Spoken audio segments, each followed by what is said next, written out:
Oh. Not when they're pros like that, they get bored. Not if you trust the creative process and the musicality of the people that are in your entourage. There you go. There you go. Biggest experience I learned from this. But we told Phil he can stay home. Now that we've got him, he can stay home and we'll rehearse without him. You still hit the Phil scream.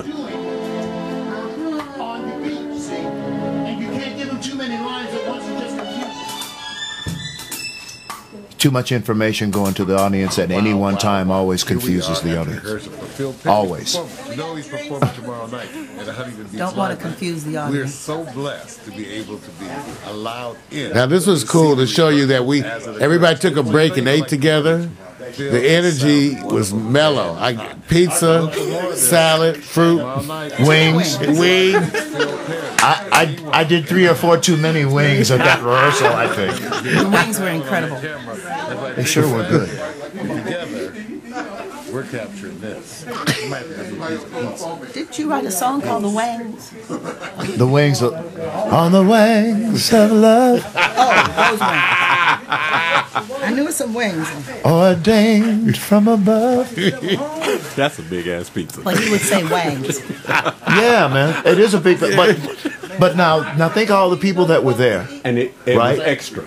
It was over half of it left. Yes. Yeah. We had mouths. But but when you're rehearsing, especially me, I'm not paying attention to the energy that they're using to do the rehearsal. So I want to make sure that when we stop, that they have more than enough. Yes. So that when we come back from it and do something else, they got enough energy to maintain. There you go. Now we're going to show the band members. I made a little bit of a mistake. Andrew Ford is really the musical director, but we're about to meet the band members. Getting ready for his performance at the Honey. And we'll get Phil to comment as they kind of flash by. It's wonderful. Only at Pax Stereo you get to see. You look good on camera, Victor. Skin, beautiful skin. Clear.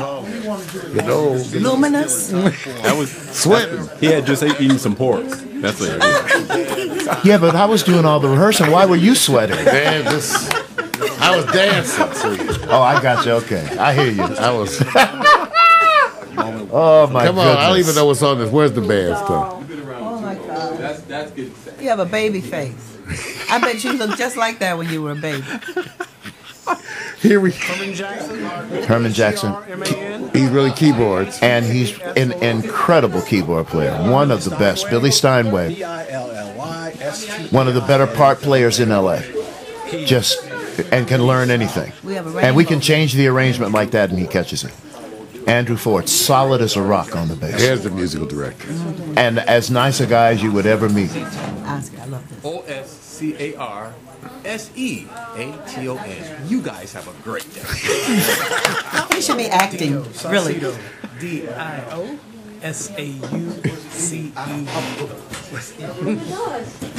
My name is Gwyn, Foxx, GWYN, Foxx, FOXX. Gwyn and I go back to East St. Louis together. I've been knowing her for probably 45 years.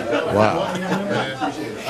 That's Gwyn's daughter. That's Gwyn's My name daughter. is Lillian Tynes Perry. Many people refer to me as Your Majesty, Mama San. Mama San, or Mrs. P.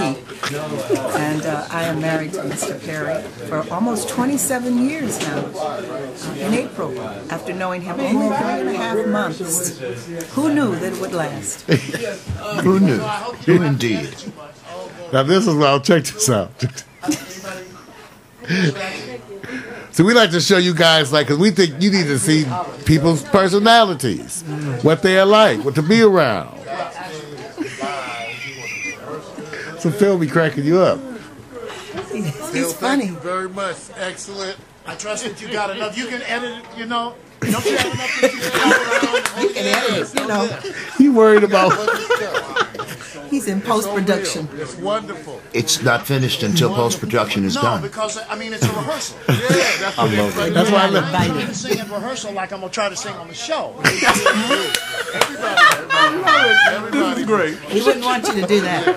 No, but that's the whole. But it's real. But even still, hey, what a glimpse, you guys. Yes. Other than my wife. other two girls have never sang on a record of mine. So when you don't sing on the record and you trying to pick that parts up, But check out the energy, everybody, in that studio. Does that look like a stressed crowd? No. No. This was. They look like they've been abused. They look kind of well fed to me. Yeah, that's it. They look kind of pizzaed out. and not waste time with that. Right, it's bundling. Yeah, because they're exceptionally diligent with the time that I do.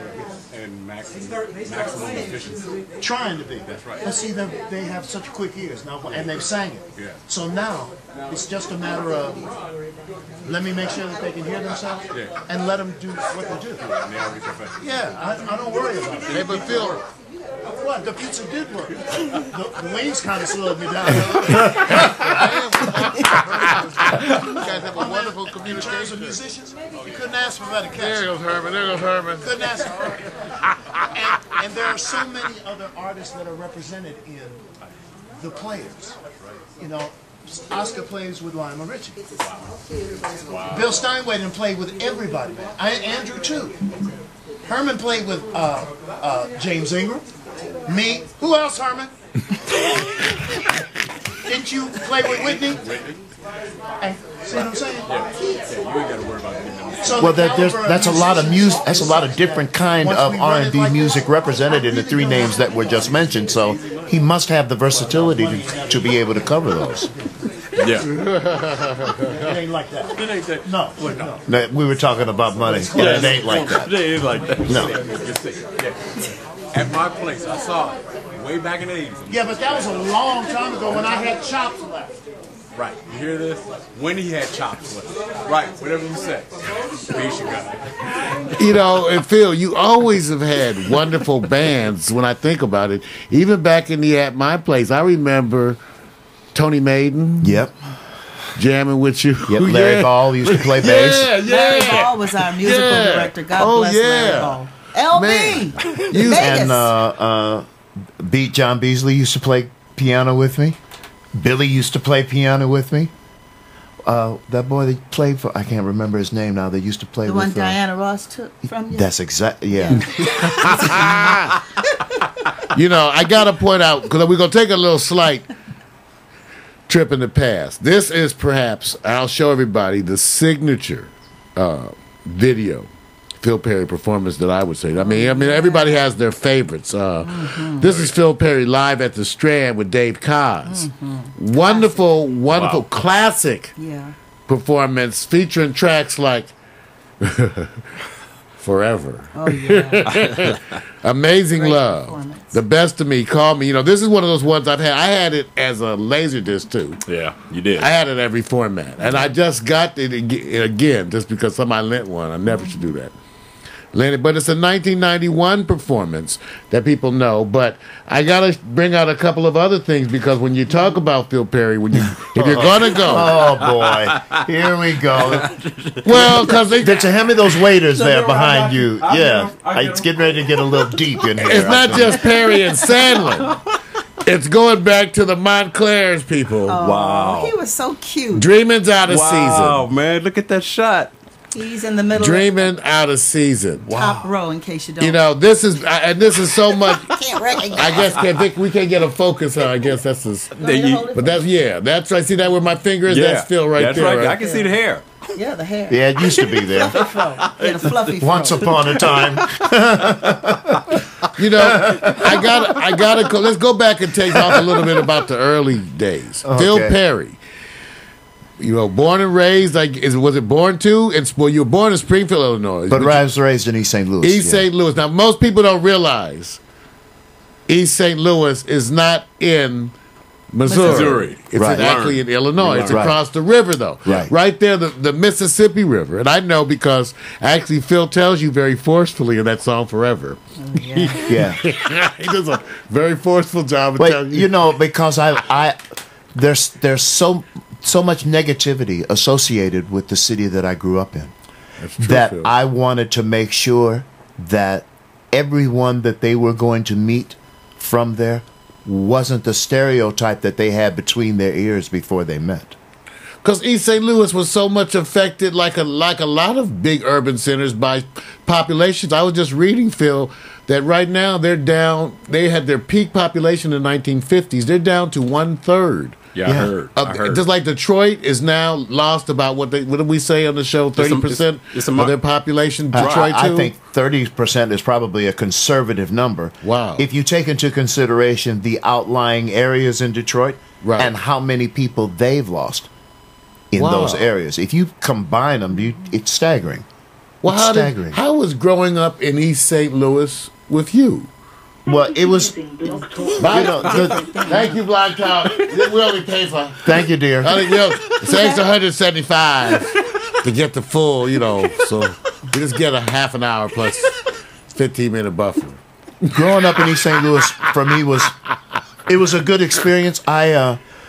My parents made the decision to send me to Catholic school. Okay. But even as a kid, I can never remember a time that music didn't really take up most of my thought process. Wow. Never. Now, when you say that, you mean music, the singing of the music, or writing music lyrics, in general. or Music in general. Wow. When I was in grade school, we would have tests. If it was a subject that I was fairly good at, I would finish the test fairly easy. But I would take my pencil and beat out 5/4 time or 7/4 time. Wow. And the Sister Elizabeth Ann, who was my teacher at the time, she stood behind me for a couple of minutes, and I probably changed times in the same tempo 3 times in maybe 70 seconds, 80 seconds. Wow. And she put her hand on my shoulder. She said, "Reach underneath and get your books and come with me." And we went to the principal's office. And she got right in Sister Xavier's face and said, "We are not doing right by this boy. This boy has a musical gift. We should get him tested. There's nothing wrong with him. He's just hearing things that we can't hear." Now that gets back to this issue that we're going to be bringing up too later on, right? Yeah, they thought I was. She and Sister Xavier and other teachers in the Catholic school thought I was autistic. Wow. And because I could be in my own music world and not hear anything else around me. Wow. Now Phil, in those times, they didn't really do a whole lot to help folks. No, man, you have to understand. We're talking about the mid-50s. They didn't do. Okay. Yeah, they didn't. And we're talking about a school that had only been integrated 3 years when I got there. Wow. Right? Now, I was a little too light to be black and a little too black to be white. He's a mixed and it didn't matter to me because once I thought about music, I didn't hear about anything else anyway. So I was really viewed as pretty strange. But honey, well, tell us about your parents. Yeah, I was just going to say, with all props to the Catholic nuns, they're the ones that identified the gift, and they are the ones that cultivated him musically. And I think we need to give some props out to those ladies. Yeah, I mean, because they took him and said, "This is something special." Yeah, I tried to throughout my career give the props to. I have to give them to Sister Elizabeth Ann, but I really have to give them to Sister Xavier too, because she didn't have to go to the diocese and have the diocese pay for that test. She didn't have to do that. She was the principal. It could have died with her. Right. Really. Yeah. Right. But for whatever reason, through